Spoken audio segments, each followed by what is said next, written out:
अंग्रेज जब हिंदुस्तान से भागकर जाने लगा तो उसने तालीम को दो हिस्सों में बांट दिया। जी ये दीन की तालीम है या ये दुनिया की तालीम है। उस दौर में हमारे लोगों ने इसका खैर मकदम किया। जो मौलाना हाफिज कारी लोग थे, बैठ जाएं, आप हजरात बैठ जाएं।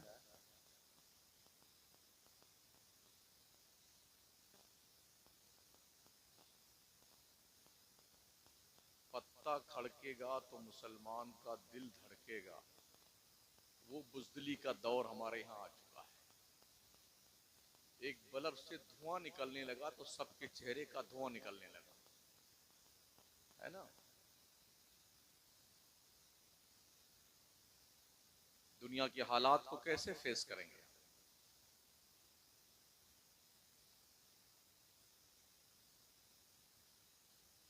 प्यारे आका सल्लल्लाहु ताला अलैहि वसल्लम के प्यारे दीवानों, उस दौर के उलमा ने दीन को संभाल लिया और दुनियादार लोगों ने दुनिया की तालीम को संभाल लिया। नतीजा ये हुआ कि जितने डॉक्टर, इंजीनियर, लॉयर, प्रोफेसर बने वो दीन से जाहिल रह गए, और जितने मौलाना, मुफ्ती, हाफिज, कारी बने वो दुनिया से जाहिल रह गए। ये अलमिया रहा है। अब तक कंडीशन ये है, डॉक्टर, इंजीनियर, लॉयर, प्रोफेसर क्या कहते हैं, जितने मौलाना लोग सब जाहिल बेवकूफ लोग, और जितने मौलाना लोग कहते हैं, जितने डॉक्टर, लॉयर, इंजीनियर सब पागल लोग हैं। मेरे नजदीक ये दोनों तबका पागल है जी, दोनों ही पागल है। काश इस पागलपन को अपने बीच से निकाल करके दोनों को मिल करके कोई काम करना होना चाहिए था, तो आज मिल्लत की कश्ती इस तरह भंवर में डूब न रही होती। सच्चाई। उतलुबुल इल्म वलो बिस्सीन, इल्म तलाश करो चाहे तुम्हें चीन जाना पड़े। क्या बुखारी शरीफ पढ़ाई जा रही थी वहां पे? चीन में क्या जलालैन पढ़ा रहे थे लोग? तफसीरे जमल पढ़ाई जा रही थी। पैगंबर ने यह मैसेज दिया है, तालीम कहीं से मिले उससे हासिल करो। वहां मत पढ़ने जाओ, वहां मत पढ़ने जाओ, वहां मत पढ़ने जाओ। कहां जाएं? वहां जाओगे तो सुलह कुल्ली हो जाओगे, वहां जाओगे तो इस्लाम से खारिज हो जाओगे, वहां जाओगे तो ये हो जाओगे। भाई यहां तक फतवे लोगों ने झाड़ दिए हैं कि जामिया अजहर मिस्र भी जो लोग पढ़ने जाते हैं ना, वहां सब सुलह कुल्ली लोगों की अक्सरियत है, तो सब सुलह कुल्ली हो जाते हैं। ये हमारी थिंकिंग है आज की तारीख।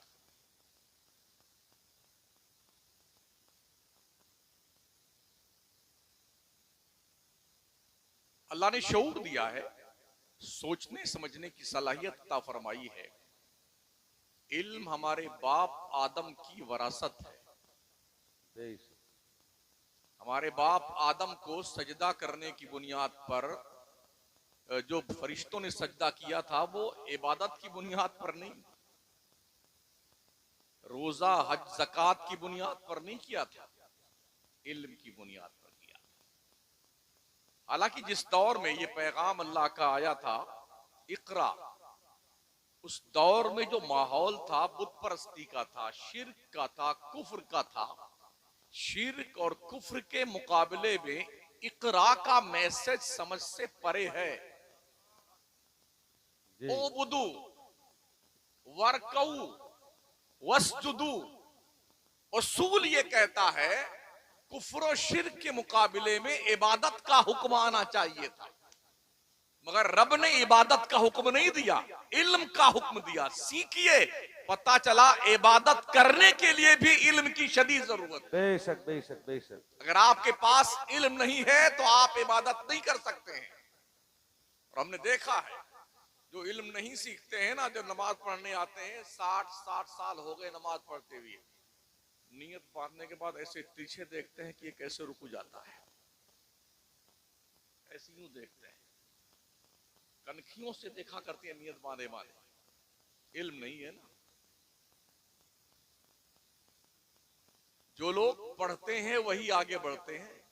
अच्छा, अगर आपके बाप और दादा के नाम की कोई जमीन कहीं पर आपको पता चल जाए, कोई लेखपाल साहब बता दे तुम्हारे दादा के नाम की फला जगह इतनी जमीन निकलती है, तो आप क्या करेंगे? बढ़िया वकील करेंगे, चाहे लाखों रुपए लग जाएं, लड़ते लड़ते लड़ते लड़ते उसको कब्जिया कर छोड़ेंगे। ये करेंगे ना आप? जब ये पता है इल्म आदम की ही विरासत है और हम आदम के बच्चे हैं, तो हमारी जिम्मेदारी क्या बनती है? इल्म जहां भी मिले ले लो उसे। बेशक। ये तुम्हारे बाप आदम की विरासत है, इस पर तुम्हारा ही हक बनता है। मगर कितना अफसोस है कि बाप की विरासत को तो हमने पल्ले डाल दिया है, साइड में पड़ा रहे और बस दुनिया में मस्त हैं, खाए जा रहे हैं। खा खा के तोद शरीफ ख्वाजा की देग बन गई है और दिमाग सिकुड़ करके वो छुहारा बन गया है। आप जाइए ना, दिल्ली तो आपसे करीब है ना, मटिया महल में सिर्फ कुतुब खाने ही थे और किताबों की दुकानें थी। बेचारे किताब बेचने वाले थक गए, कोई लेने आता ही नहीं है। उन्होंने देखा यार, जब देखो तब इस दुकान के सामने 100 आदमी खड़े हैं लाइन में, अब इसका नंबर खाने का आएगा, अब बैठेगा, अब ये बैठेगा, तो सबने किताबों की दुकानें जो है खाली करवा ली। अब वहां खाना बन रहा है, chicken chilli, chicken korma, chicken crispy, ये मुर्गा, ये तला हुआ, ये भुना हुआ, पड़ा पड़ा उस तपेली में यूं करछुल जो जगह पूरा का पूरा दिल्ली का जामे मस्जिद का एरिया खड़बड़ खड़बड़ करता रहता है। गलत कहता हूं? इल्म हमारी वरासत है, वरासत हमारा इंट्रोडक्शन है। होना तो ये चाहिए था, हमारे पैगंबर ने इल्म को इतना सस्ता कर दिया, इतना सस्ता कर दिया, जितना सस्ता पानी और जितना सस्ती हवा है, इतना सस्ता कर दिया है। एक दौर था जब करतबा की जामा मस्जिद में सिर्फ एक मदरसा लगता था और यूरोप का अंग्रेज कतार लगा के खड़ा होता था कि हमारे बच्चे का मदरसे में एडमिशन हो जाए। जैसे आज हम कतार लगा के खड़े होते हैं कॉन्वेंट स्कूल के सामने कि हमारे गुड्डू का एडमिशन हो जाए, ऐसे ही यूरोप का अंग्रेज कतार लगा के खड़ा होता था मदरसे के लिए। बोले मदरसे में गरीब लोग पढ़ने जाएं, यतीम लोग जाएं, लावारिस लोग जाएं। यहाँ के पढ़ने वाले मौलाना हाफिज जी को 7-8 हजार तनख्वाह मिलती है, कैसे बच्चों को पालेंगे? जब कोई बच्चा किसी स्कूल में नहीं चलता है तब उसको लेके आएंगे, हाफिज जी, मौलाना साहब, इसको यही डाल लीजिए, ये सिंपल कहीं नहीं कामयाब हुआ है, आप संभालो इसको। मगर सुन लो, मदरसों के हाफिज आलिम कारी इतने बेहतरीन तजर्बाकार होते हैं, उस मंद बुद्धि के दिल की तख्ती पर कुरान के 30 पारे की तहरीर लिख देते हैं। बेशक बेशक। कुरान क्या है? लौ अंज़लना हाज़ल कुरान अला जबलिन लराइता खाशियम मुतसद्दियम मिन खश्यतिल्लाह। करीम रब फरमाता है, अगर मैं कुरान पहाड़ पे उतारता, ए मुखातब तू देखता कुरान खशियते रब्बानी की बुनियाद पर, उसके नुज़ूल की बुनियाद पर पहाड़ रेजा रेजा हो जाता। क्या ख्याल है आपका? वो पहाड़ जो कुरान का बोझ बर्दाश्त नहीं कर सकता, क्या वो बोझ मुसलमान के 8 साल का बच्चा अपने सीने पे बर्दाश्त करता कि नहीं करता? वाह वाह वाह, सुभान अल्लाह। कितने साल में बच्चे ने हिफ्ज किया, कितने महीने में? शायद इतने महीने ही बच्चा मां के पेट में रहता है और उतने ही महीने में बच्चे ने 30 पारे कुरान के हिफ्ज करके बता दिए। इससे भी कम रिकॉर्ड भी है।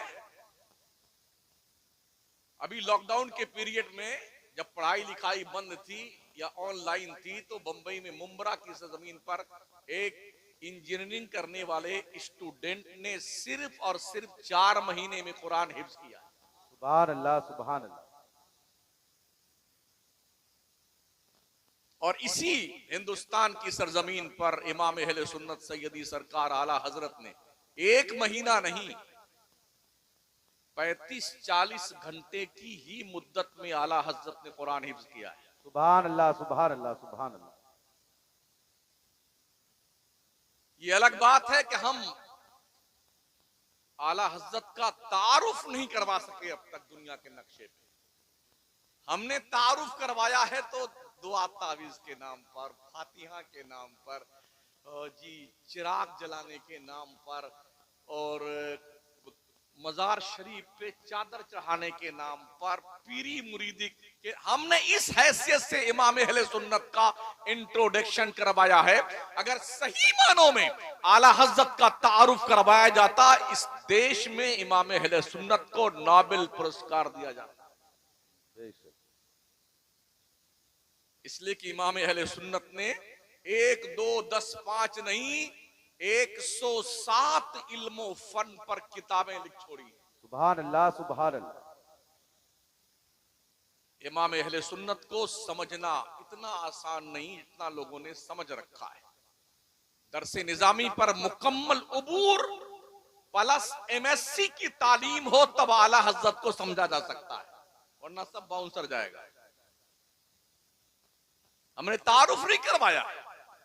हाँ, ये जरूर है जब से नाबालिग मुफ्तियों की पैदावार हमारे यहां ज्यादा हो गई है, हाँ, तब से फितने बहुत हो गए।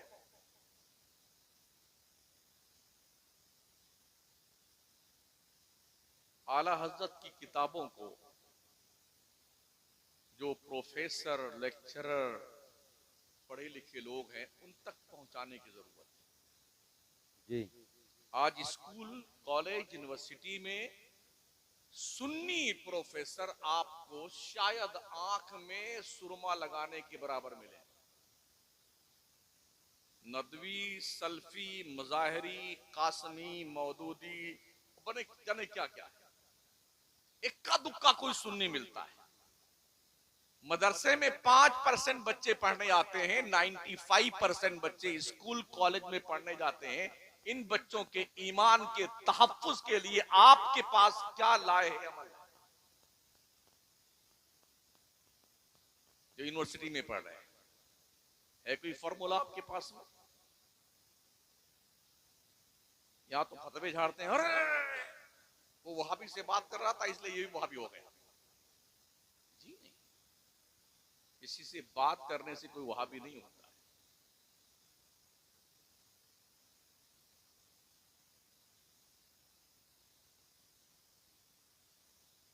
अभी आज शनिचर, इतवार के रोज मेरी तकरीर थी कानपुर में।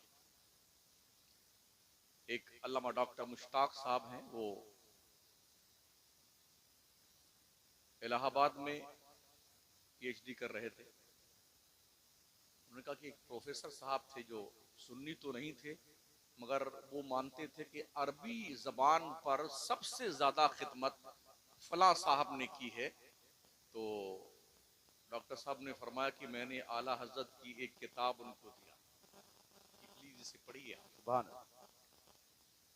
किताब पढ़ करके खत्म किया तो बरजस्ता उस शख्स ने इस बात का एतराफ किया, मैं अब तक गलत फहमी में था। इमाम अहमद रजा को पढ़ने के बाद मुझे यूं लगा कि हिंदुस्तान में इनसे बड़ा अरबी पर उबूर रखने वाला कोई नहीं। सुभान अल्लाह, सुभान अल्लाह, सुभान अल्लाह। डॉक्टर सर जियाउद्दीन खामखा मुस्लिम यूनिवर्सिटी से मसला सुलझाने के लिए बरेली यूं ही थोड़ी आए थे।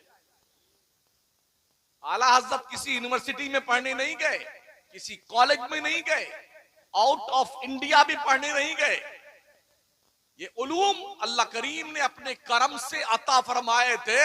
दुनिया महबे हैरत है कि सिर्फ 68 साल की उम्र शरीफा रही है इमाम अहले सुन्नत की।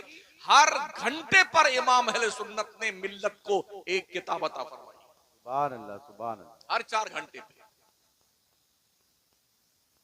वो तकरीर नहीं करते थे। आज तकरीर ही सबसे बड़ा जो है फन है इस दौर में।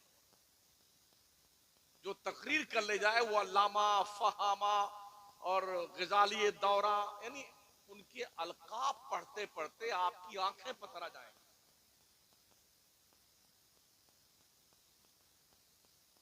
एक नाजिम साहब ने जो है माजरत के साथ तौबा की और रोने लगे, हजरत क्या बताऊं, अल्लाह माफ करेगा कि नहीं माफ करेगा। खैरियत तो क्या बात हजरत?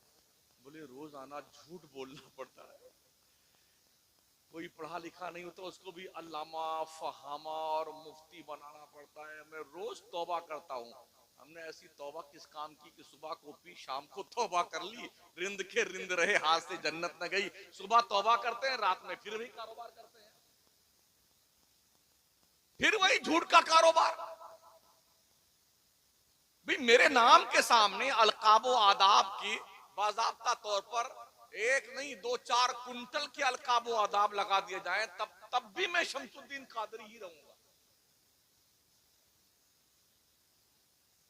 बहुत कुछ समझने की जरूरत है।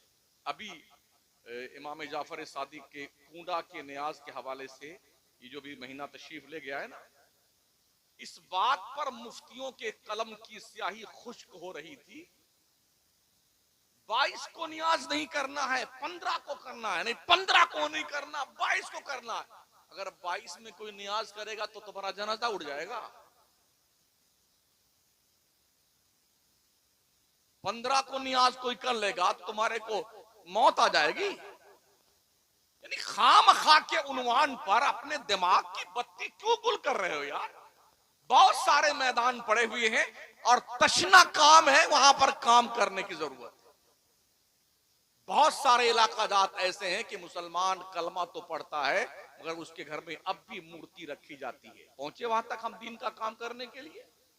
ये स्टेज सजा सजाया मिल जाता है तो इतनी लंबी टोपी लगा के लंबी लंबी खींचने के लिए हम लोग आ जाते हैं। क्या कभी हमने उन इलाकों का दौरा किया जहां मुस्लिम उम्मा के पास दीन का कोई शऊर नहीं है, कलमा तक नहीं जानते हैं, उनकी तहजीब उनका तमद्दुन टोटल कुफ्र और शिर्क पर मुश्तमिल है? हम नहीं जाते वहां पर। और जो जा रहे हैं उनका सुलह कुल्ली बताया जा रहा है। ये दावत इस्लामी वाले सुलह कुल्ली है और सुन्नी दावत इस्लामी सुलह खुद काम भी नहीं करते हैं। फतवा देने में इतने माहिर हैं बेटे कि बस यूं निकाला कलम ये फटाफट लिख दिया। एक मुफ्ती की जो शर्तें हैं पढ़िए ना तो रोंगटे खड़े हो जाते हैं। सहाबे किराम की जमात 1,24,000 कमोबेश थी। उस जमाते सहाबा में सिर्फ 130 मुफ्ती थे और मसला बताने की इजाजत सिर्फ 10 सहाबा को थी। 11वां मसला बता नहीं सकता। और आज लोग धमा चौकड़ी मचाए हुए हैं। जितनी धमा चौकड़ी हो गई ना उतनी फितना सुन्नियत में हो गया। नमाज के मामले में देख लीजिए सुन्नी बहुत पीछे है। बस जुम्मा पढ़ने आता है। दूसरों की मस्जिद आप देख लें तो खचाखच भरी नमाज। कुछ ऐसे भी हमारे यहाँ कटबुल्ले नजर आए खिताब फरमाने वाले, नमाज से जन्नत नहीं मिलेगी, इश्क़े रिसालत से जन्नत मिलेगी। ओ इश्क़े रिसालत का राग लापने वाले उस रसूल गिरामी वकार से पूछ ले जिसने ये फरमाया मन तरक सलात मुतअम्मिदन फकत कफर। जिसने एक वक्त की नमाज जानबूझ के छोड़ दी उसने काफिरों जैसा काम किया। पूछना उस पैगंबर से जो फरमाते अस्सलातु इमादुद्दीन वमन अक़ामहा फक़द अक़ामद्दीन वमन तरकहा फक़द हदमद्दीन। क्यों नहीं पूछा सरकार से? क्यों नहीं पूछता पैगंबर? आपने फरमाया कुर्रतु ऐनी फिस सलाह, नमाज में मेरी आंखों की ठंडक है। और हम तो जुम्मा ही नहीं पढ़ते। क्यों नबी ने फरमाया है अंतअबुदल्लाह कअन्नका तरा फ़इन लम तकुन तरा फ़इन्नहु यराक। बंदे नमाज ऐसी पढ़ जैसे तू खुदा को देख रहा है। अगर तेरा कॉन्फिडेंस इतना नहीं जमता है कि तू खुदा को देखने का तसव्वुर गालिब कर सके, कम से कम ये तो ध्यान रख तेरा खुदा तुझे देख रहा है। क्यों रात रात भर रोते थे अल्लाह की बंदगी करते हुए इस्लाम के पैगंबर, जिनके कब्ज़े कुदरत में अल्लाह करीम ने पूरी खुदाई संभला दी थी। रब ने अपने खजानों की कुंजियां मुस्तफा के दस्ते नाज में अता फरमाई थी। मालिक कौनैन है गो पास कुछ रखते नहीं, दो जहां की नेमतें हैं उनके खाली हाथ में। जिसकी तरफ इशारा करेंगे जन्नत में वही जाएगा। मगर अम्मा आयशा फरमाती हैं, मेरे करीम आका जब रात में ईशा के बाद नमाज नफल पढ़ने की नियत बांधते थे तो सिसकियां बन जाती थी रोते रोते, दाढ़ी आंसुओं से भीग जाती थी, सजदे में जाते तो मुसल्ला तर हो जाता था आंसुओं से, और ऐसा लगता था जो दिल से उनके धड़कने की आवाज आती थी। अम्मा आयशा फरमाती, मैं अपने कान से सुनती थी, ऐसा लगता था जैसे देगची में सालन पक रहा और आवाज आ रही, ऐसे हुजूर के कल्बे नाज से धड़कने की आवाज आती थी। अल्लाह, वो तो जन्नत के मालिक थे। हम ही इंशाअल्लाह जन्नत में जाएंगे। टिकट है तुम्हारे पास में? इस बिरादरी से लेके जितनी बिरादरी बैठी है, अल्लाह की इज्जत की 1000 बार कसम, कोई माई का लाल एक रेफरेंस दे दे कि वो डेफिनेट जन्नत में जाएगा? मेरे पास तो नहीं है आपके पास प्रूफ? किस तयक्कुन के साथ आप कहते हैं कि आप ही जन्नत में जाएंगे? क्या मर गए आप?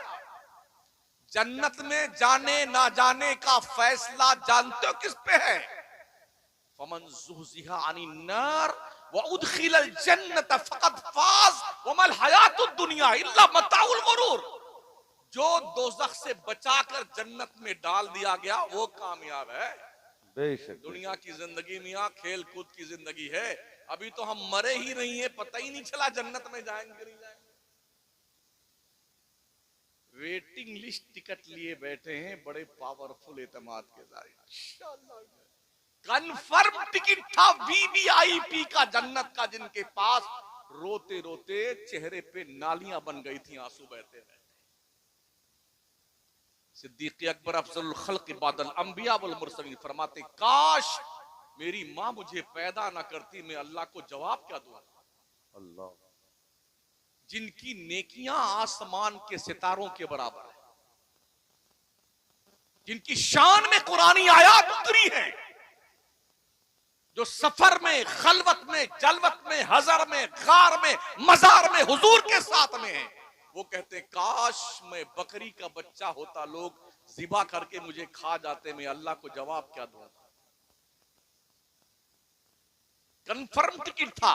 पैगंबर फरमाते हैं जिसे जन्नती देखना है अबू बकर को देख लो, सुभान अल्लाह, सुभान अल्लाह, उमर को देख लो, उस्मान को देख लो, मौला अली को देख लो, अशरे मुबश्शरा को देख लो। ये जन्नत का कंफर्म टिकट रखते थे और सबसे हाई फाई टिकट था इनके पास जन्नत का, फिर भी रात रात भर रोते थे खौफ खुदा की बुनियाद पर। और रात रात भर फिल्में देखने वालों, मोबाइल के पर्दे बेहयाई पर अपने जुर्मों में इजाफा करने वालों और दिलों की दुनिया को तारीख बनाने वालों, जहन्नम के दरवाजे पे दस्तक देने वालों, खुदा का खौफ खाओ, वरना मौत अचानक गला दबोच कर ले जाती है।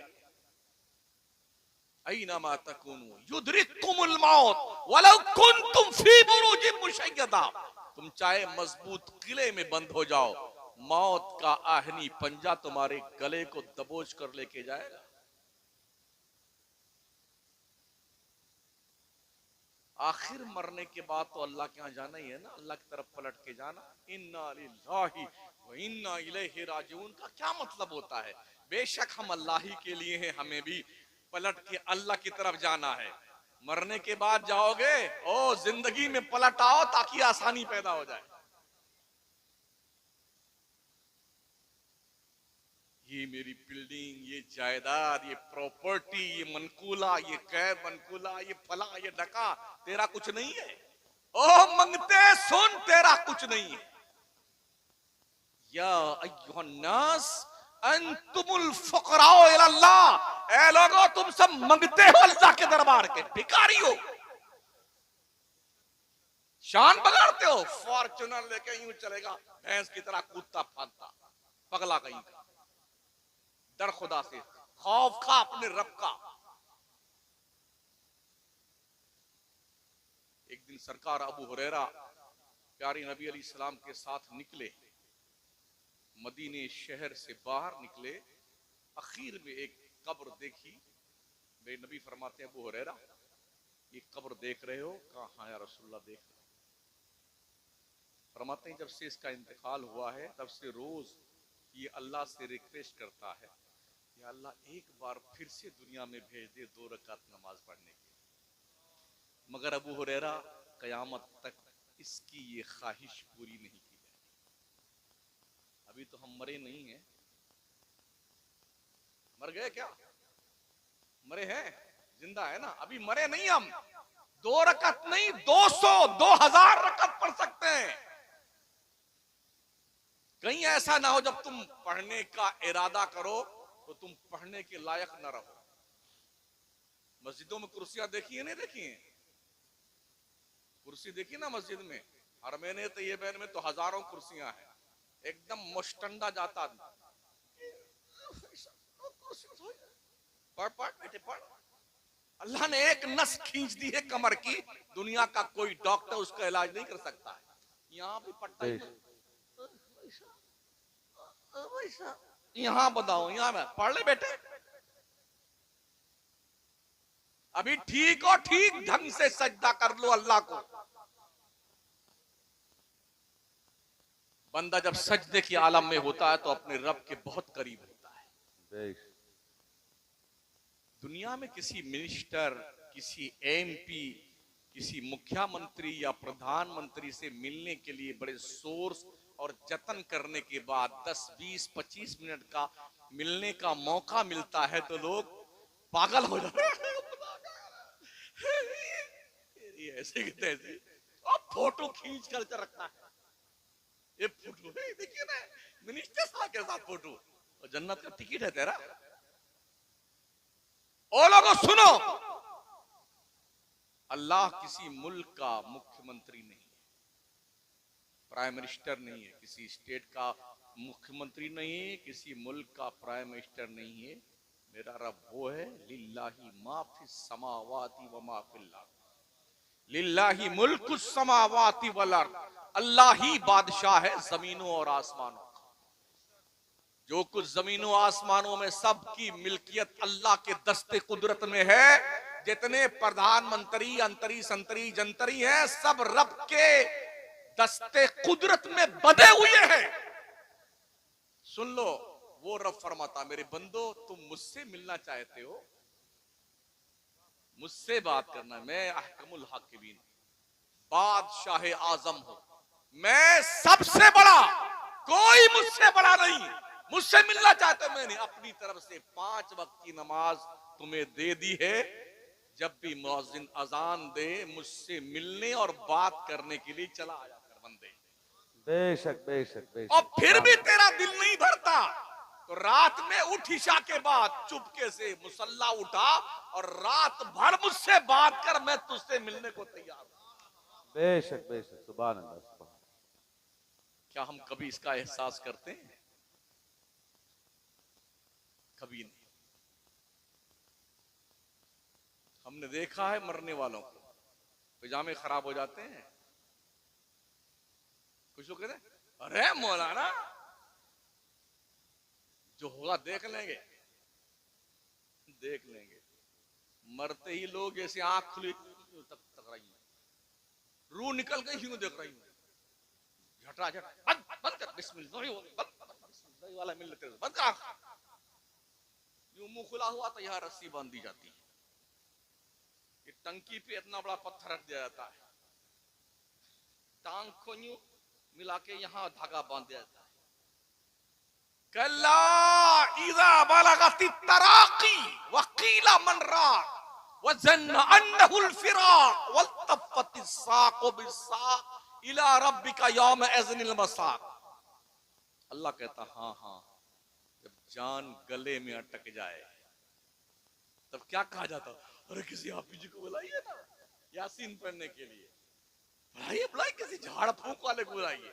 वकीला मन राक वज़न्न अन्नहुल फिराक, और वो बंदा समझ जाता अब पकड़े गए अल्लाह के दरबार में, अब छुट्टी नहीं मिलने वाली। वल्तफ़ति साक़ु बिस्साक़, पिंडली पिंडली से मिला दी जाती है। इला रब्बिका यौम इज़निल मसाक़, बंदे तेरे को पलट कर तेरे रब की तरफ जाना है तो ध्यान रख, वत्तकू यौमन तुरजऊना फीहि इलल्लाह, उस दिन से डर जिस दिन तेरी पेशी तेरे रब के जनाब में होने वाली है। अल्लाह जब पकड़ता है ना तो छुट्टी नहीं देता है। इन बत्श रब्बिका लशदीद, बेशक तेरे रब की पकड़ बहुत सख्त है।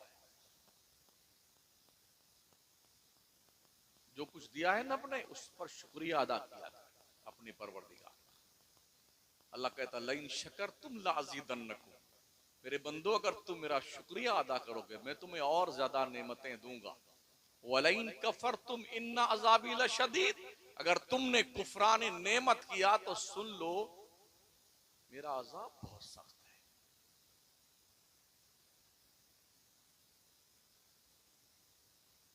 इसलिए अभी हम मरे नहीं हैं, इबादत कर लें।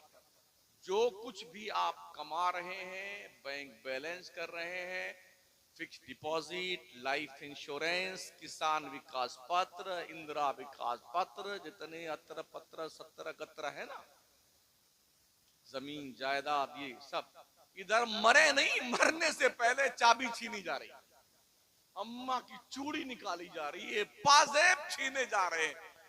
बुढ़ा अभी से ज्यादा दिन अगर बूढ़े बाबा बीमार रह करके लटके रह गए तो सब चुप्पे चुप्पे दुआ मांगे, या अल्लाह गुड्डू के पापा को जल्दी उठा ले यार, दिनों के पखाना धुलते धुलते थक गई, या अल्लाह जल्दी उठा ले इसको बुड्ढा को। चुपके चुपके लोग दुआएं मांगते हैं। रहीमन बिपता हो भली जो थोड़े दिन होए, हित अनहित या जगत में जान पर सबको है। 10-5 दिन कोई बीमार, काका आ रहे हैं, खाला आ रही हैं, मामू आ रहे, कैसे हैं चाचू, कैसे हो लालू जी, कैसे हो पप्पा जी, कैसे हो, और 20-25 दिन, अरे यार खैरियत तो है, डॉक्टर ने क्या बताया है, जवाब दे दिया, अल्लाह उठा लेता, बस इतनी सारी मेहनत पे पानी फिर गया। क्या मेहनत झूठ बोल बोल के, बेईमानी कर करके, डकैती कर करके बिल्डिंग बनाई। ये 15x15 का ये जो बेडरूम है ना, ये मेरा है।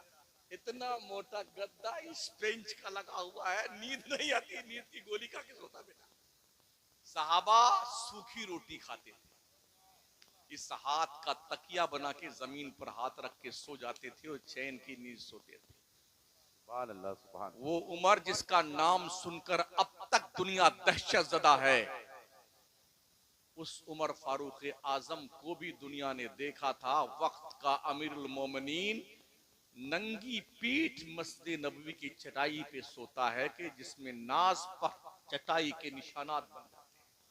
अल्लाह।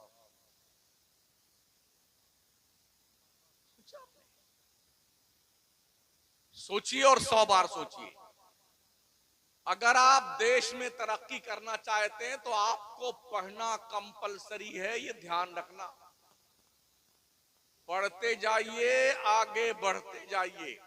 अगर आप पढ़ेंगे नहीं, दुनिया जूता बना के पहन लेगी आपको।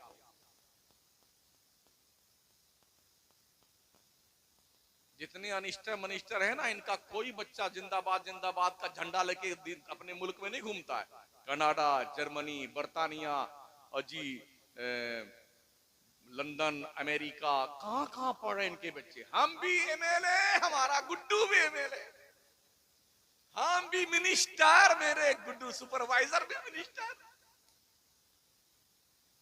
यही हो रहा है। यहां हाल क्या है, कुछ ही मत साहब, फिरते हैं मीर खार, कोई पूछता नहीं।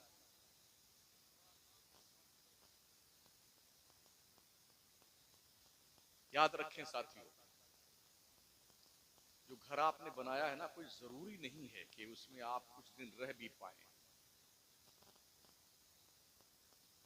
हमने ये भी देखा है, लुकमा उठाया है और मुंह तक नहीं जा सका और मौत आ गई। हर कोई सोता है रोजाना शाम में, लेकिन हर सोने वाले की सुबह नहीं होती है। किसी किसी की जिंदगी की शाम भी हो जाएगा। सोए थे खैरियत के साथ, सुबह मुअज्जिन साहब ने अजान पुकारने के बाद कहा, महल्ले वालों बड़े अफसोस के साथ इत्तला दी जाती है, फला साहब जो रात में जलसे में खिताब सुन रहे थे या फरमा रहे थे, वो सोए रात में और अचानक आज हानि हो गई। इन्ना लिल्लाह व इन्ना इलैहि राजिऊन। जनाब के जनाजे की नमाज 2:30 बजे फला जगह पढ़ाई जाएगी। वो आप भी हो सकते हैं और हम भी हो सकते हैं। अल्लाह के पैगंबर फरमाते हैं, मेरे साहबा बताओ सबसे ज्यादा मुफलिस और नादार कौन है? अल्लाह जानता है बेहतर, रसूल जानते हैं बेहतर। मेरे करीम आका ने फरमाया, साहबा सुनो, वो शख्स बड़ा मुफलिस है जो हश्र में आएगा, उसके पास नेकियां ओहद पहाड़ के बराबर होंगी। ओहद पहाड़ जानते हो कितना बड़ा है? 15 किलोमीटर में फैला हुआ, यानी 15 किलोमीटर में जिसकी नेकियां होंगी, इतनी नेकी लेके आएगा, मगर उसने किसी को गाली दी होगी, किसी की चुगली की होगी, किसी को सताया होगा, किसी की ताक झांक की होगी, किसी को मारा होगा, तो वो सब आएंगे, या अल्लाह इसने मुझे गाली दी थी, या अल्लाह इसने मेरी चुगली करी थी, या अल्लाह इसने मेरी गीबत करी थी, मेरा बदला दिला। अल्लाह के पैगंबर फरमाते हैं कि अल्लाह करीम फरिश्तों को हुक्म देगा, इसकी नेकियां बांटते जाओ, जितने सताए हुए हैं इनको दो। बांटते बांटते बांटते बांटते 15 किलोमीटर में बिखरी हुई नेकियां सब खत्म हो जाएंगी। फिर भी लोग आते रहेंगे, या अल्लाह अभी मेरा बाकी है। अल्लाह कहेगा, बंदे इसके पास तो कुछ बचा नहीं। कहा, अगर नहीं बचा है देने के लिए तो मेरा गुनाह इसके सर पे डाल दे। अल्लाह। मेरे नबी फरमाते हैं, सबसे बड़ा मुफलिस वो है। अल्लाह नहीं चाहता कि वो आपको अजाब। क्या कोई माँ चाहेगी कि बेटा उसका उसके सामने दोजख में या आग में जले? अल्लाह तो 70 माओं से ज्यादा अपने बंदों से प्यार करता है। अल्लाह कब चाहेगा कि उसकी कुदरत का शहकार दोजख में जाए? उसने खुद फरमाया, मा यफअलुल्लाहु बिअज़ाबिकुम इन शकरतुम। अल्लाह तुम्हें अजाब देके क्या करेगा अगर तुम अल्लाह का शुक्रिया अदा करो। सोचो कितना प्यार भरा लहजा है रब का। अल्लाह तुम्हें अजाब देके क्या करेगा? मगर हम हैं इस मोच को यहां तक टाइट कर लेते हैं और चलेंगे तो पूरा बटन खोल के यूं चलेंगे ताकि महल्ले वाले देखें कि ये हाथ में जो ताकत है तुम्हारे बाप की दी हुई नहीं है, अल्लाह ने दिया है, तब तुमने कमाया है। पैरों में ताकत रब ने दी है जिससे तुम चल के जाते हो, वरना अपाहिज को देख लो, बहुत सारे हाथ भी कटा है, पैर भी कटा है, और वो इतना बड़ा अपना उनका वो होता है हेलीकॉप्टर जिस पे बैठ के मांगने वाले आते हैं ना, एक आदमी रस्सी में बांधते उसको खींचता रहता है। जरा अपने घर से निकल के इसकी हालत देखिए कि वह बहुत मजबूर है, बहुत लाचार है, बड़ा माजूर है। सुना है ना? सुना है? पूरे मुल्क में हमने यही लैंग्वेज, गुजरात में जाता है मांगने वाला तो भी इसी जुबान में मांगता है, कर्नाटक में इसी जुबान, जबकि वहां की जुबान कन्नड़ है, केरला में जाता है तो वहां भी इसी जबान में मांगता है, पंजाब में इसी जबान में मांगता है वो। तो ये मंगतों की हालत है। हम भी किसी मंगते से कम नहीं। हाँ, मगर शान हमारी ये है कि हम अपने रब के मंगते हैं। अल्लाह अपने बंदे से, उस बंदे से नाराज होता है जो बंदा अल्लाह से मांगता नहीं है। मांगा करो लोगों अपने परवरदिगार से।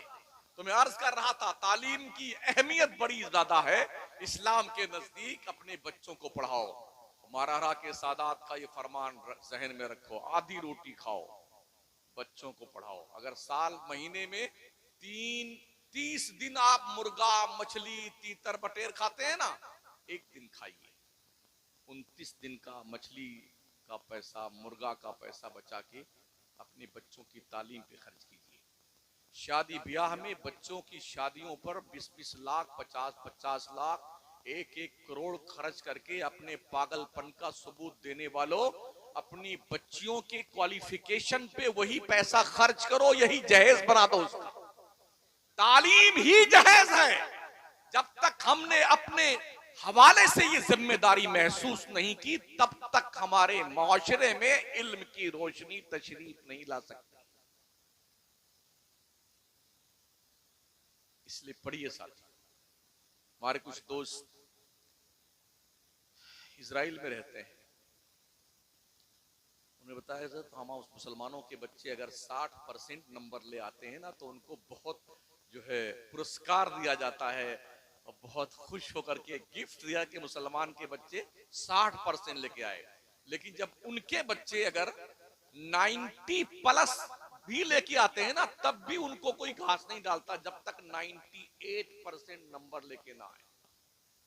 यही वजह है आज दुनिया के नक्शे पे इल्म सबसे ज्यादा इजराइल में है, इसलिए टेक्निकल लाइन में तरक्की के मामलात में दुनिया के नक्शे पे इजराइल की कौम है। अमेरिका खामखा चिल्लाता है मगर अमेरिका की नकेल इजराइल के हाथ में है। पढ़ते हैं वो लोग, वो 20-20 घंटा पढ़ते हैं, हमारे यहां 20 घंटा सोते हैं। बाप भी सोता है, बच्चे भी सोते हैं। हालांकि हुकूमतें भी हमारी बहुत परेशान इस सिलसिले में, अभियान चलाती हैं, बाज़ाब्ता तौर पे होर्डिंग्स लगाए जाते हैं, दीवारों पे नारे लिखे आते हैं, अंगूठा टेक रहे ना एक, गाय भैंस चराएंगे फिर भी पढ़ने जाएंगे, सास बहू एक साथ पढ़ेगी महिला अनपढ़ नहीं रहेगी, दूसरा बच्चा कब पहला पढ़ने जाए तब। ये है ना स्लोगन नहीं है। हुकूमत परेशान। आपने क्या किया? अपने पैगंबर का फरमान याद नहीं रखा ना कि इल्म तलाश करो चाहे तुम्हें चीन तक का सफर करना पड़े। पहला मदरसा दारे अरकम का था, दूसरा सूफा के चबूतरे पर। पढ़े लिखे लोग जानते हैं 12वीं पास करने के बाद बच्चा अपनी अपनी लाइन सेलेक्ट करता है। अगर मैथमेटिक्स की लाइन में जाता है तो उसके भी अलग अलग शोबा जाते हैं और हर शोबे की पढ़ाई की जो मियाद है 4.5 साल की। कोई बायोलॉजी लेता है तो इसके भी अलग अलग रास्ते निकल जाते हैं।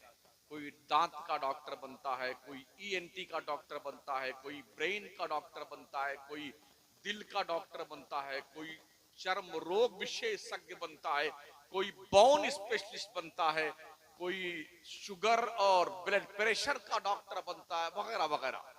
और हर एक डॉक्टर जो करने वाले एक कोर्स है ना, उसके लेक्चरर अलग हैं, लेक्चर अलग है, सबकी किताबें अलग हैं, सबके क्लासरूम अलग हैं और सबकी फीस अलग है। सुनो, हमारे पैगंबर ने एक किताब पढ़ाई थी जिसे कुरान कहते हैं।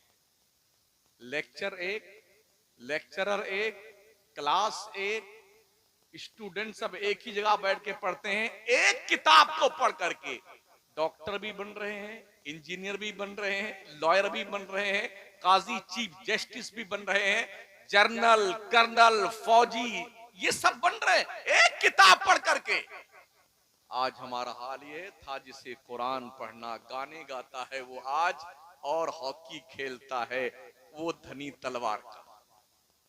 15 लोग उधर खड़े दिखाई पड़े, 10 लोग वहां हुआ हा कर रहे हैं, उधर चू चा कर रहे हैं, 10 लौंडे हमारे खड़े खड़े।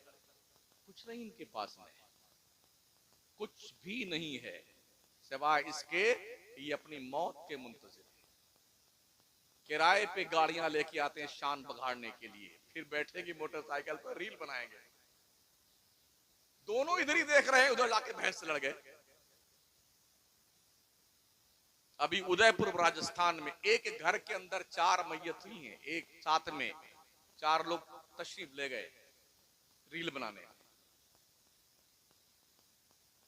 अक्लमंदों ने कुछ बड़ी बड़ी गाड़ियां खरीद ली हैं तो वो किराए पे देते हैं। एक 24 घंटे के लिए किराए पे 2000 लेते हैं, कुछ लोग 4000 लेते हैं। थार है, फॉर्चूनर है। तो हमारे ये नए नए लौंडे हैं नहीं, अरे 4000 चाहे चोरी करके लाए बेटे तो जाएंगे घूमने के लिए, तब वो रील बना के डालेंगे कि हम फॉर्चूनर में बैठा हूं। मंगता कहीं शान बगाड़ता है भिखमंगा।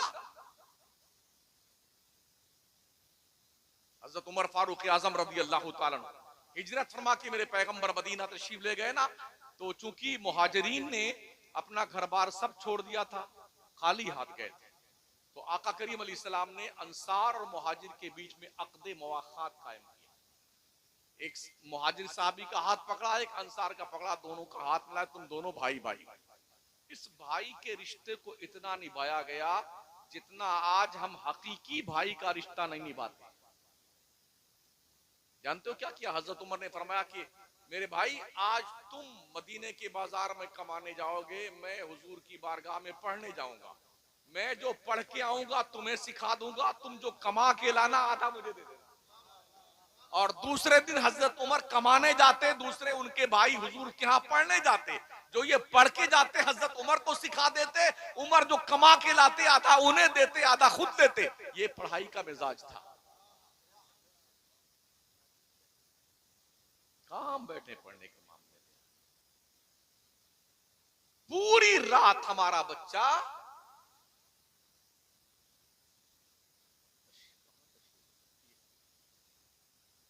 मोबाइल की दादी अम्मा,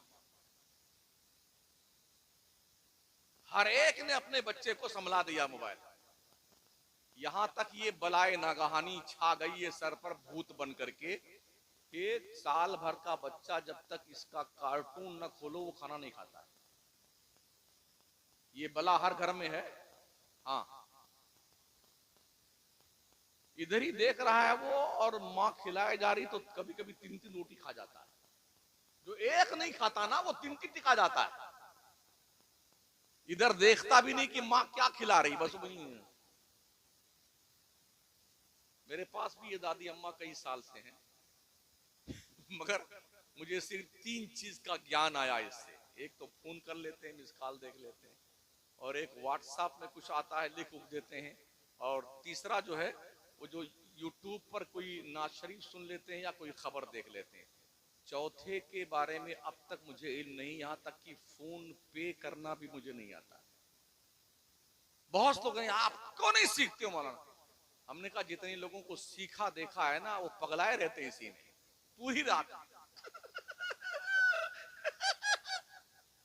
पूरी रात मरदूद पगलाया हुआ है, हटा कुछ, और उसके ऊपर एक एयरफोन यूं ठूंस लिया।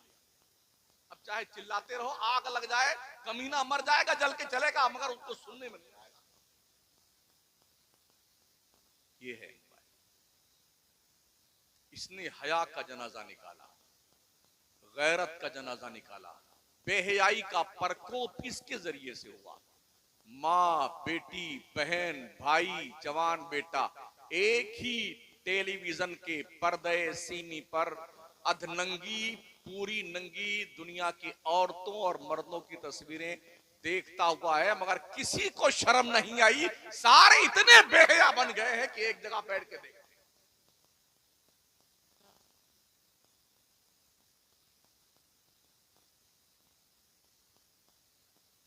15 मिनट और तक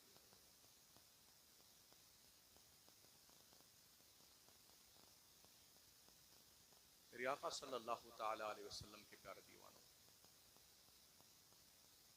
अगर हमने तालीम हासिल न की ना, तो ये ध्यान रखना लाजमी तौर पर आपके जनाजा को उठाने की तैयारी की जा चुकी है। जिस कौम को तबाह करना हो उसके मदरसे बंद कर दो। इमाम बुखारी की सरजमीन जो बुखारा की है ना, आज वहां मुसलमान नहीं दिखता है। समरकंद में मुसलमान नहीं दिखता, जो मुसलमानों की जमीन थी। वो स्पेन जहां पर मुसलमानों के इल्म का चिराग नहीं, सूरज निस्फुन नहारे शरी पर रहता था, वहां आज मुसलमान नहीं दिखता। मदरसे बंद कर दिए गए, कौमें तबाह हो गई। और हमारे मदरसों का हाल, कहीं की ईंट कहीं का रोड़ा, भानुमती ने कुंबा जोड़ा। हमारी कौम तवज्जो नहीं करती मदरसों की तरफ, जबकि यहां पर तालीम फ्री, किताब फ्री, कापी फ्री, कलम फ्री, इलाज फ्री के, और खाना फ्री, और जी कपड़े भी कहीं कहीं फ्री, सब फ्री में मिलते हैं। फिर भी अरे कौन जाए हाफिज जी बनाने वाला, तनख्वाह कितनी पाएगा, तनख्वाह की बात करते हो। मैंने इल्म हासिल किया जितना अपने हमारे रब ने चाहा। अल्लाह की इज्जत की 1000 बार कसम, हमसे अच्छा खाना कोई नहीं खाता। रोज फ्लाइट में, फॉर्चुनर में, हजरत हुजूर किबला काबा आइए तशरीफ लाइए, हुजूरे वाला आइए, हुजूरे वाला। जूता निकालते हैं तो बड़े बड़े ताजिर हजरत हम जूता वहां रख देते हैं आपका। इनका मकाम समझा आपने? अल्लाह के पैगंबर फरमाते उग्दू आलिमा औ मुतअल्लिमा औ मुस्तमिया वला तकुनिल खामिस फतहलिक।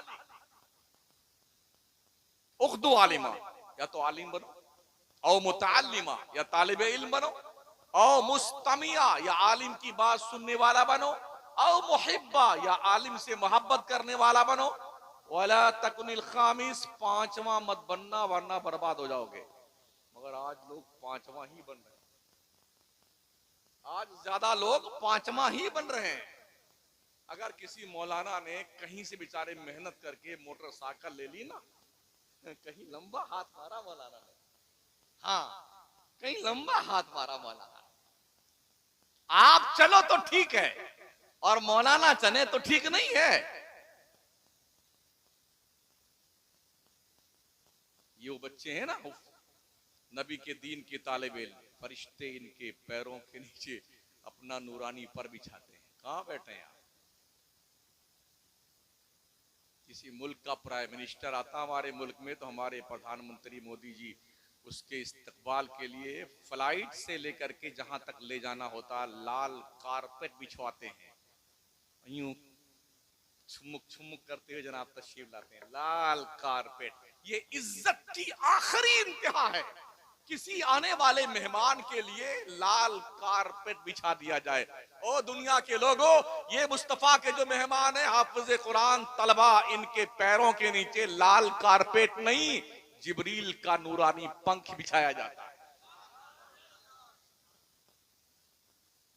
ये वो हुफ्फाज हैं जिन्हों को ये फजीलत दी गई है। अगर इनके खानदान के 10 लोगों पर जहन्नम वाजिब हो चुका होगा और अल्लाह फैसला दे चुका होगा, ये खड़े होंगे अल्लाह के दरबार में सिफारिश करने के लिए। अल्लाह इनकी सिफारिश की बुनियाद पर 10 लोगों को इनकी सिफारिश की बुनियाद पर जन्नत में भेजेगा। और आलिम, आलिम कितने को ले जाएगा पता है? अगर जिंदगी में किसी ने किसी आलिम को एक मर्तबा पानी दे दिया होगा वजू करने के लिए, इस्तिंजा करने के लिए ढेला दिया होगा ना, तो वो भी उसके सदके में बख्शा जाएगा। जब उलमा को जन्नत में जाने का हुक्म दिया जाएगा ना, जब जन्नत के किनारे जाएंगे तो उनको रोक दिया जाएगा, अकेले नहीं जाना। दुनिया में जिसने तुम्हारी खिदमत करी है ना, उसका हाथ पकड़ो लेके जाओ। अब लोग आएंगे, अरे हजरत हमको पहचानते हैं, आप नहीं पहचानते? हाँ कुछ याद आ, अरे हजरत जल्दी आप कीजिए। कुछ नहीं, अरे हमने आपसे मुलाकात की थी ना, वो हाँ आप हमारे गांव में आए थे ना, हमने आपको चाय पिलाई थी और आपको हम लेके आए थे, याद कीजिए ना हजरत। उस दिन पता चलेगा, 5वें नंबर पे जाने वालों, उस दिन पता चलेगा इनका रुतबा क्या है। इन्नमा यख्शल्लाह मिन इबादिहिल उलमा, अल्लाह कहता है मेरे बंदों में मुझसे डरने वाले सिर्फ उलमा है। इसलिए पढ़िए। तो मदरसे बहुत ही कसम पुरसी के आलम में तामीर हो गई है, कमरे की खिड़कियां नहीं लगी, बाथरूम तैयार है, दरवाजा है तो कुंडियां टूटी हुई। एक मदरसे में जाना हुआ हजरत, अब गए हम इस्तिंजा करने के लिए, जब अंदर गए तो पता चला इसमें कुंडिये नहीं, तो खैरियत से कोई तशरीफ नहीं लाया। ये गरीबी का आलम है मदरसों। हमारी हुकूमतें अलग परेशान है, चटाइयों के नीचे कट्टे ढूंढने जा रहे हैं। अरे भाई साहब, यहाँ कट्टे पट्टे नहीं, यहाँ तो बड़ी मुश्किल से खाना मिलता है। हाँ कुंडिये नहीं है मदरसे में, हमें काम तो करने दो, इस देश पर हमारा एहसान फजले हक खैराबादी की शक्ल में कल भी था, हमें काम करने दो। आज भी ना पाकिस्तान की हिम्मत है कि हमारे देश की तरफ आंख उठाए, ना ही बांग्लादेश की और ना चाइना की। हमें काम तो करने दो मदरसों से। ये जांच वो जांच, ये चल रही वो चल रही है, वो जांच वो जांच, सारे मौलाना लोगों को जांच में लगा दिया।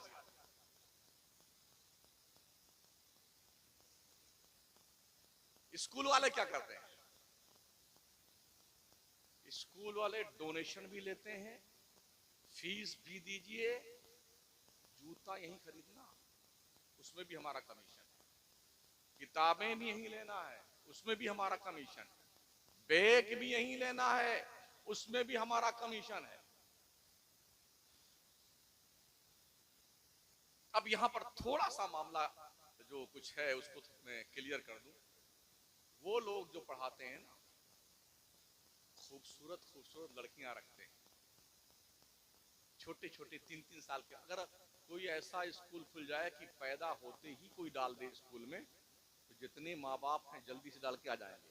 यानी इतनी फुर्सत नहीं है माँ को कि अपने बच्चे को अपना दूध पिलाकर पाले, जल्दी डाल दो इसको, फुर्सत मिल जाए।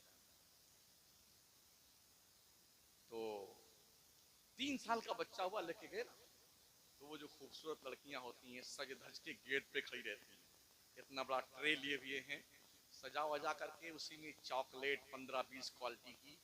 ओहो, जैसे छोटे छोटे बच्चे, welcome my son, welcome welcome, खैर मकदम, ये चॉकलेट लो।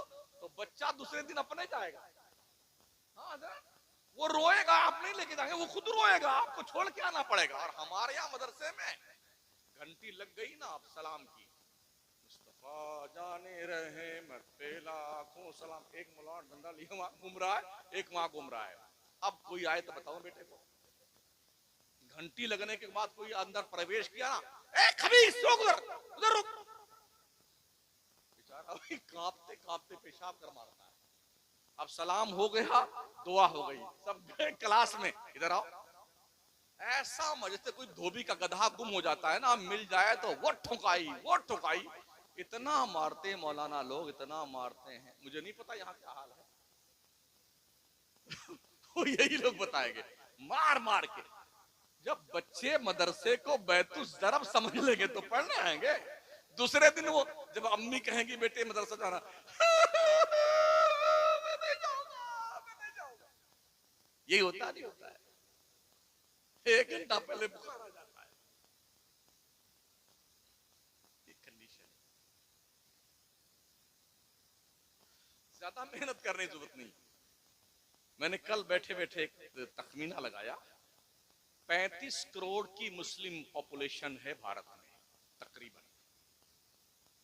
इस 35 करोड़ की मुस्लिम आबादी में अगर हम 10 करोड़ लोगों को रोजाना जो पान पूड़ी बीड़ी सिगरेट चाय समोसा कचौरी पकौड़ी खाते हैं ना, पर हेड 25 रुपया पकड़े, जबकि अकल कलील है। हाँ, वो बच्चे भी 25 खा जाते हैं, छोटे वाले बच्चे भी 25 रुपया रोज खा जाते हैं, कुछ 50 रुपया खा जाते हैं। तो अगर हम पर हेड पर डे का खर्चा फालतू का पान पूड़ी बीड़ी सिगरेट ये खाने पीने से कोई रुस्तम पहलवान तो नहीं बन जाता है, नहीं बनता ना। तो अगर इसको बचा ले आदमी पर हेड, तो जानते हो कितना रुपए बचता है? 2 अरब 50 करोड़ रुपए एक दिन का। एक दिन का पान पूरी का खर्चा अगर 10 करोड़ मुस्लिम पॉपुलेशन पर हेड पर डे बचा ले, तो तकरीबन 2 अरब 50 करोड़ एक दिन का खर्चा बचता है। और इसको 30 दिन पर मल्टीप्लाई करें खर्चा, तो बनता है 75 अरब रुपए। अब इसको हम 12 महीने का खर्चा जोड़ते हैं तो 27 पदम 37 खरब 50 अरब रुपए बनता है। अगर 1 साल का रुपया मुसलमान की 10 करोड़ की आबादी पर डे 25 रुपया बचा ले, तो 27 पदम 37 खरब 50 अरब रुपए में हम भारत को यूनिवर्सिटी से लाल लाल कर देंगे।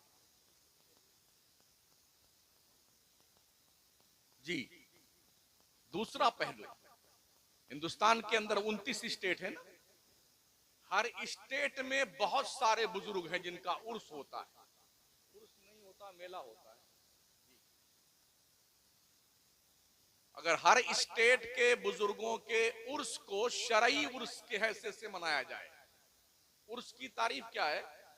उस बुजुर्ग का जिसका उर्स कर रहे हैं, जिस तारीख में जितने बजे उनका ट्रांसफर हुआ है, इंतकाल फरमाए हैं, उस टाइम उनके लिए सवाब कर का कोई इसाल कर दिया जाए, बस इतना ही उर्स है। बाकी सब धंधा कारोबार है। अगर हम हिंदुस्तान के 29 स्टेट के बुजुर्गों के उर्स और मेले पे खर्च होने वाले पैसे को साल भर इकट्ठा करें तो 29 स्टेट में हर स्टेट में एक साल में एक यूनिवर्सिटी बना सकते हैं। मगर चूंकि ये कारोबार बन चुका है, मैं ये तकरीर करता हूं तो बहुत सारे पीर हमसे नाराज हैं, बहुत सारे पीर के चमचे हमसे नाराज हैं। हाँ, बहुत सारे जो रास्ता बंद करने में लगे हुए हैं कि सुलह कुल्ली हो गया है, ये बुजुर्गों का उर्स। मैं उर्स नहीं रोकता हूं, खुराफात रोकने की बात करता हूं। अभी कासगंज अपनी यूपी में है ना, मेरे पास वीडियो मौजूद है, रमजान बाबा का उर्स हुआ जल्दी, हफ्ता भर हुआ, ठीक है ना। वीडियो आई, आधा आधा कपड़ा पहन के औरतें नंगी नाच नाच रही हैं मजार पर। मजार पर मुसलमानों की गैरत के जनाजे निकल गए, मर गया मुसलमान, धंस गया जमीन में बेगैरत। एक महिला आयोग की गैर मुस्लिम लेडी ने बाज़ाब्ता तौर पे एहतजाज करके ये शिकायत दर्ज करवाई कि अल्लाह वाले के आस्ताने पर ये वेश्यावृत्ति का अंदाज और बेहयाई की सारी हदें पार कर दी गई। इसी हफ्ते का कोई सुनने वाला नहीं। एक शायर पढ़ने लग जाए नात, बोले बहुत बड़ा शेर पढ़ने जा रहा हूं, सब खड़े होकर इस्तेमाल करो। हाथी इतना बड़ा है, कितना बड़ा शेर, हिमालय पहाड़ से बना है। वो पढ़े लगा तो मौलाना लोग उठ करके गड्डी लेकर नचाते हैं। ये बेहयाई और ये बेगैरती करने लगे। ये बुराई हमारे पड़ोसी मुल्क से हमारे देश में आई है।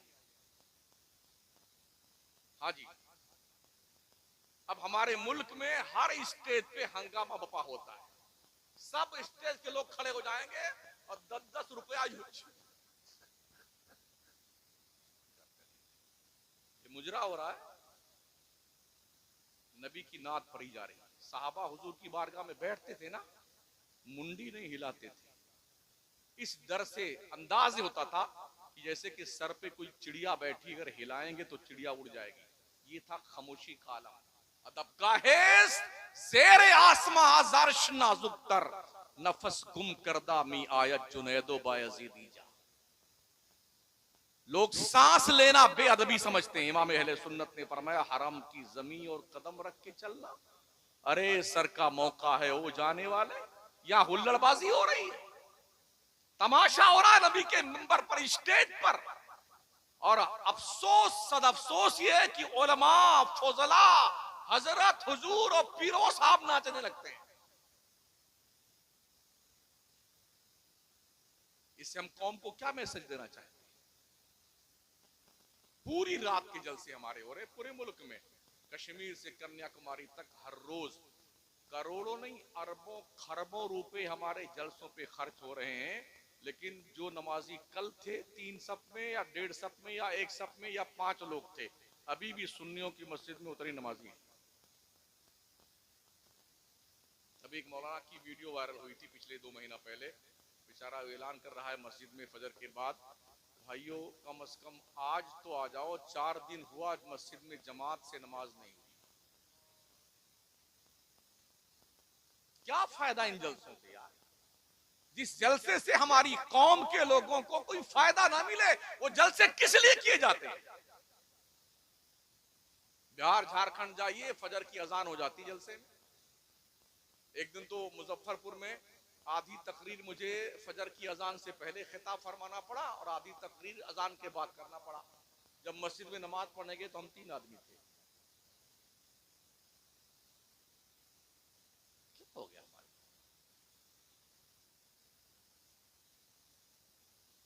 पूरे मुल्क में मेरे खिलाफ एक बाज़ाब्ता, इनको मत बुलाइए, मतलब इनकी दुकान बंद हो रही है।